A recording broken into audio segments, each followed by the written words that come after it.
Mas... Reparem, esta metáfora, se me permites, Força. esta metáfora do casamento não é uma metáfora qualquer no que respeita à negociação. É que o casamento é uma negociação e uma contratualização.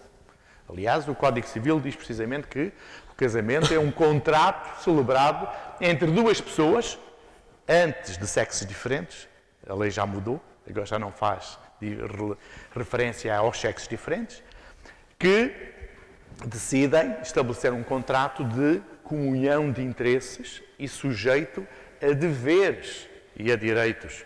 Dever de coabitação, dever de respeito, dever de fidelidade, o dever de assistência. São tudo deveres que estão conformados neste contrato de casamento, que é um contrato tipificado na lei.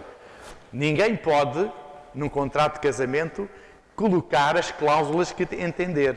As partes não têm essa disponibilidade. Mas nestes contratos que nós estamos a falar em termos de negociação, têm. Há um princípio fundamental em termos da negociação, que é o princípio da liberdade negocial. As duas partes são livres de subsumir naquele contrato que estão a negociar todos os conteúdos, todas as cláusulas que entenderem relevantes. De qualquer forma, esta metáfora, dizia eu, é uma metáfora bastante profunda. Porquê? Porque tal como no casamento, o verdadeiro casamento feliz, não é aquele em que os dois nubentes estão a olhar embevecidos um para o outro.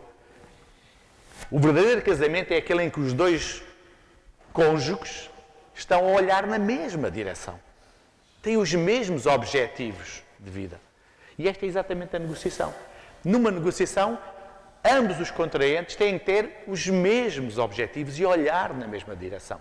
Porque se cada um tiver a olhar na sua direção, não há, obviamente, negociação possível e muito menos acordo satisfatório para ambas as partes.